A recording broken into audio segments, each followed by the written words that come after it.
Sekarang jam setengah 3 pagi dan saat ini saya berada di base camp pendakian Lawu via Candi Cetha. Hari tanggal jam ini yang nggak ditulis mancanya.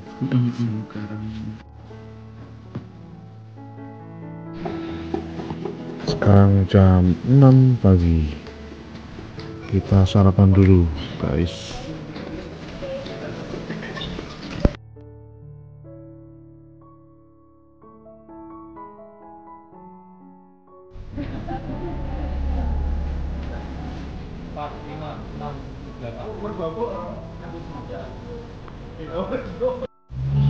Akhirnya mari kita berdoa sesuai dengan budaya dari masing-masing. Berdoa dipersilahkan. Yuk. Lawu, jos.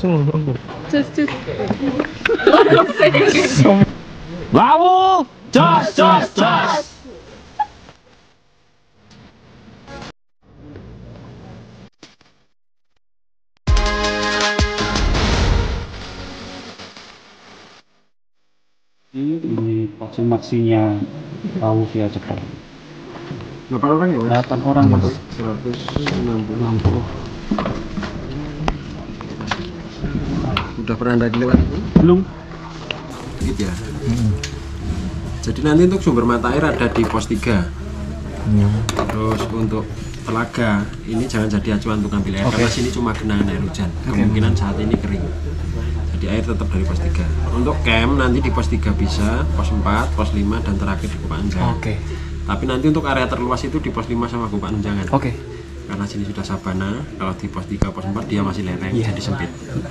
Usahakan juga nanti untuk lewat Pasan Dieng ini jangan malam hari, karena sini banyak percabangan jalan. Takutnya kalau malam hari penandarahnya nggak kelihatan. Gitu. Udah ada yang ditanyakan? Cukup. Jam 7:15 kita start pendakian Lawu via Candi Cetha. Lawu, jos. Aku tak kene. Ya boleh cepat ya. Mas Pidi. Lawu, jos.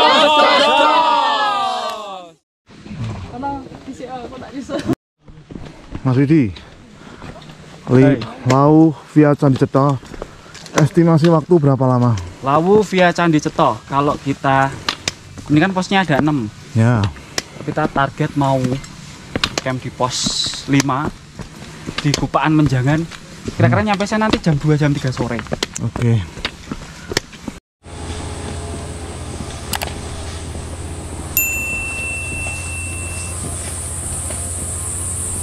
Kita sekarang ngelewatin jalur di awal pendakian ini.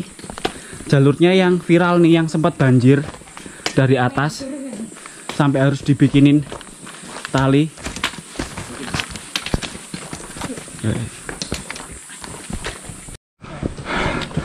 Sekitar 15 menit dari pintu gerbang kita akan menjumpai Candi Ketek.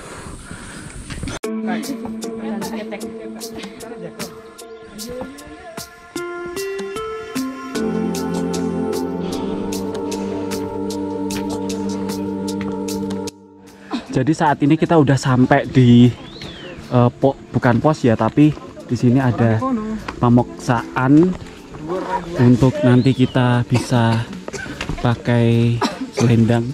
Kita menghargai dari salah satu ritual begitu. Ini satu selendangnya kita bisa kasih sewa Rp5.000.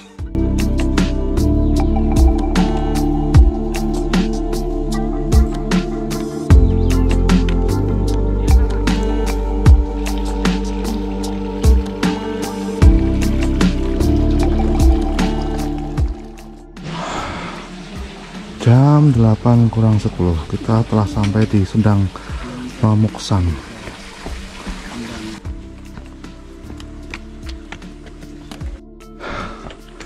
Sepertinya semalam hujan, tapi justru menurut saya jalur trekking seperti ini yang paling ideal karena tidak berdebu.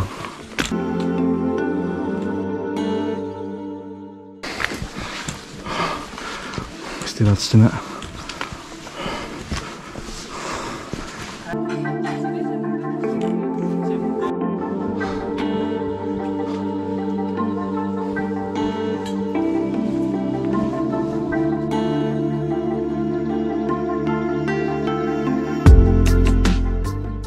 Jam 8:10 di ketinggian 1574 kita setelah sampai di pos 1. Mbah Branti, kurang lebih 45 menit dari pos Maksi. Ayo cewek-cewek strong. Ini kuat-kuat nih.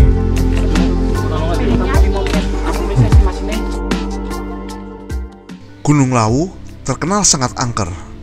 Gunung yang berada di perbatasan Jawa Tengah dan Jawa Timur ini konon menjadi tempat moksanya Raja Brawijaya V.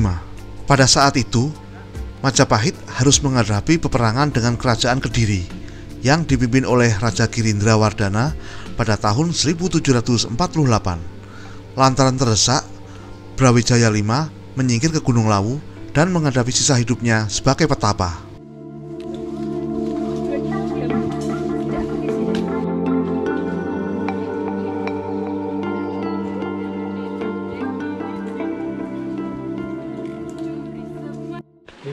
Berhubung kita naik pas posisinya mendung, enak ini buat naik.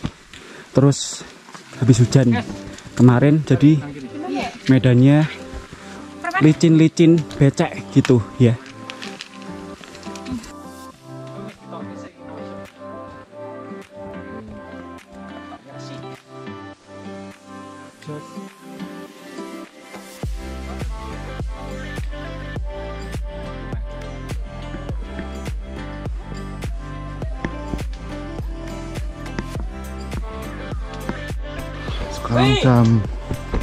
Sekarang jam 9 lebih 9 kurang 10 menit.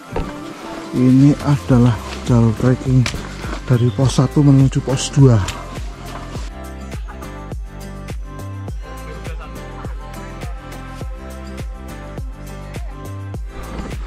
Ada pohon tumbang, lumayan bisa buat tempat untuk beristirahat, mengatur nafas. Ayo semangat, semangat. Lawu via Cetoh. Mantap. Ini mataku, mata kiri, mataku, mata kanan, mataku, mata-mata. Masih bisa nyanyi. Kameranya turah ini. Jaraknya kita erat saat iki deh. Jam 9:10 di ketinggian 1773 sampai pos 2.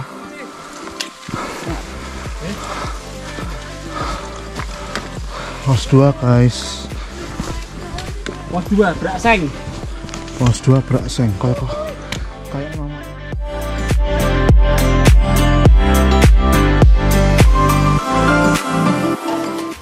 Sampai di pos 2, kabut turun.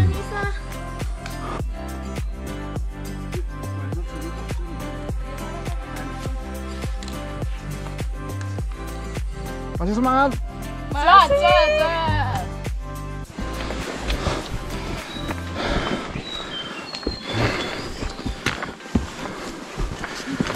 Jam setengah 10 kurang 5 menit. Lanjut perjalanan dari pos 2 menuju pos 3.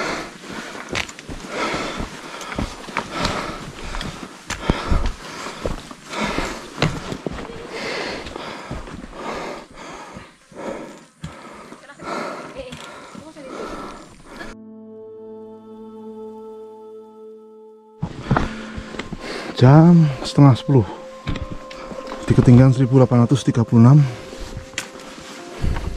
Sejauh ini trek dari pos 2 menuju pos 3 masih dan mungkin selalu nanjak.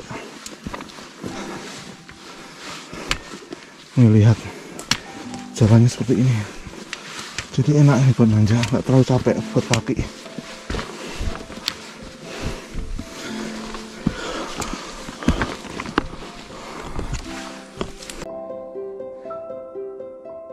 Petilasan terakhir sang raja dikenal sebagai Pringgondani. Ada pula yang menyebut alasan Brawijaya V menyepi ke Gunung Lawu adalah karena ia mempunyai firasat bahwa Majapahit diambang keruntuhan dan sulit diselamatkan. Ditambah lagi, Brawijaya V risau karena putranya Raden Patah memeluk Islam dan mendirikan kerajaan baru di Demak. Akhirnya saya menemukan area terbuka. Seperti kalian lihat, cuacanya berkabut. Tapi ini cuaca yang menurut saya paling sesuai ya, karena nggak panas jadi kita nggak terlalu capek. Tapi semoga saja nggak hujan. Waduh, jalurnya menjadi agak berat ini.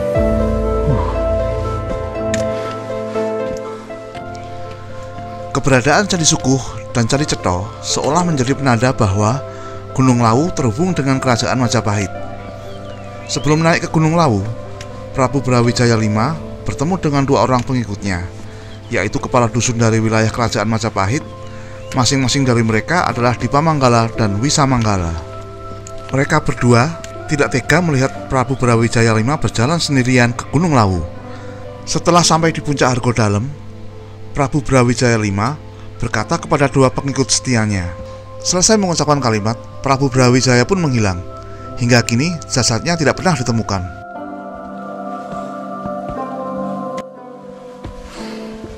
Jam setengah 11 lebih 5 menit, ketinggian 2046. Kita telah sampai di pos 3.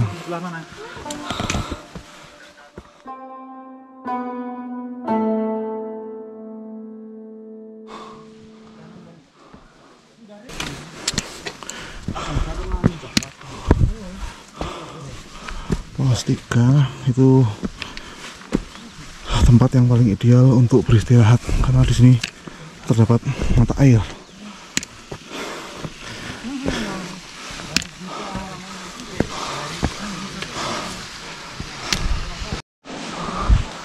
Akhirnya warung.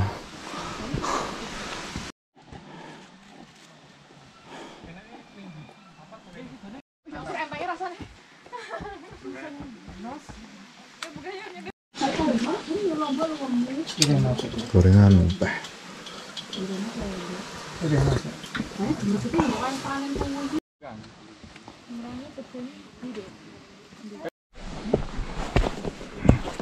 Jam 11 lebih 1/4.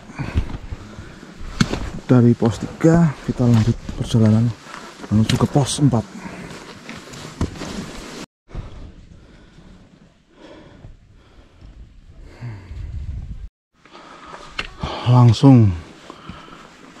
Langsung dikasih tanjakan yang cukup berat.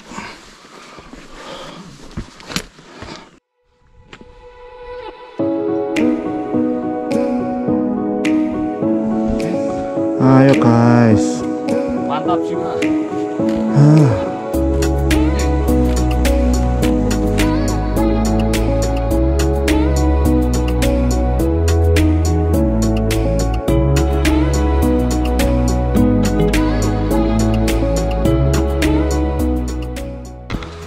Jalur dari pos 3 menuju pos 4 benar-benar menyiksa, terlalu banyak tanjakan. Ini cuma lumayan dapat landai ini. Setengah perjalanan lagi. Asik.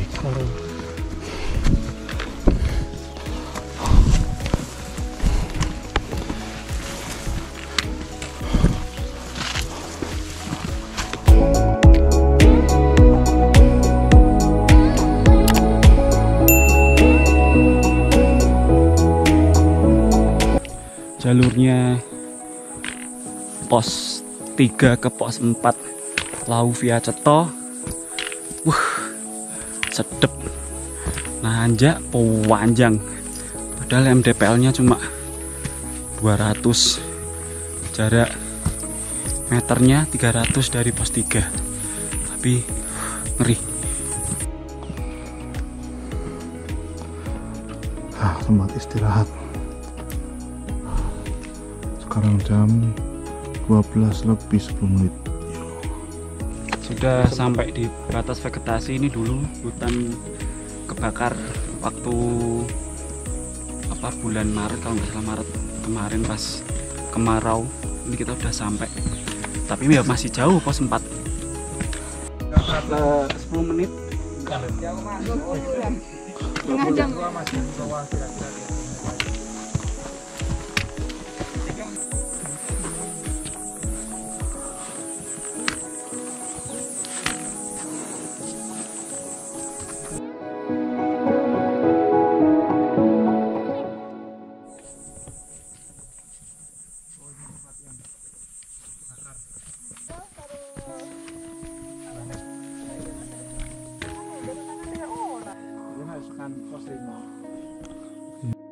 Aduh, ada bonus. Bonus.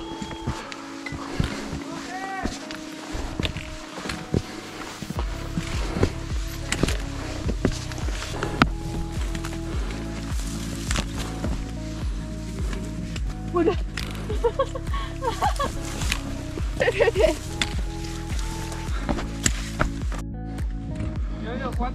Jam 1 kurang 10 menit, ketinggian 2398. Sudah sampai pos 4.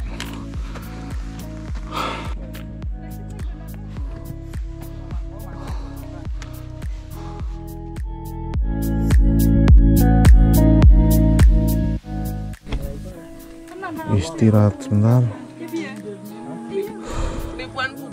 Jalurnya benar-benar berat. Ini ada yang unik. Anak kecil udah sampai sini. Bagaimana dengan kalian? Anak kecil itu sudah sampai sini, Lawu. Apresiat buat orang tuanya. Bisa dibilang pos 4 adalah separuh perjalanan kami menuju puncak Hargodumilah. Sekian dulu video puncak Gunung Lawu bagian pertama. Teman-teman bisa subscribe dan aktifkan lonceng notifikasi agar tidak ketinggalan video selanjutnya.